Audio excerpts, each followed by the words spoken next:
Kenya aneno ni wasebed gi ranyisi sana sana gik matimre Uganda kanyo neno ka besije neno mak kata sani pod ni jela iwinjo ga Martha Karua notemo dhi kuro to be ne ochande to nyoro kaneno kanyo Martha Karua kendo duok Tanzania iwinjo ga ai kendo wach mar gire Chief Justice makawuono kaka iwacho no en ranyisi marach onego bed ni gitimre e century masani gi kaina gi nonego bed ni timre ndalo mokalo cha okonego bed ni sani ni ng'ato ok nyal wuok onego bed wan gi freedom of association na an anyalo wuok badhi Uganda badhi Tanzania okonego bed ni chunga for whatever reason iwinjo koro an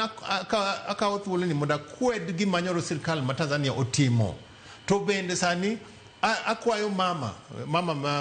mochung ni piny Tanzania en ye mama en which would maduong kabisa ka en koro tendency mare nenre en koro odwa kelo weche mag gine machal ka dictatorship gine Tanzania owe Tundu Lissu kod jo siasa mag opposition otim siasa gi obendo tim siasa mare ai ka jo piny ma Tanzania oyie to bro yiere kendo to wacho ni koro no kodwa ni Martha Karua odhi okodwa ni jo civil society odhi meno en ranyisi marach to it is against the East African community convention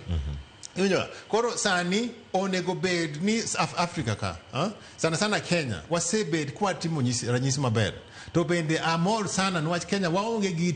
time maricho kainago opposition ma Kenya nigi freedom gin gi freedom ginyalo wacho gima giwacho to onge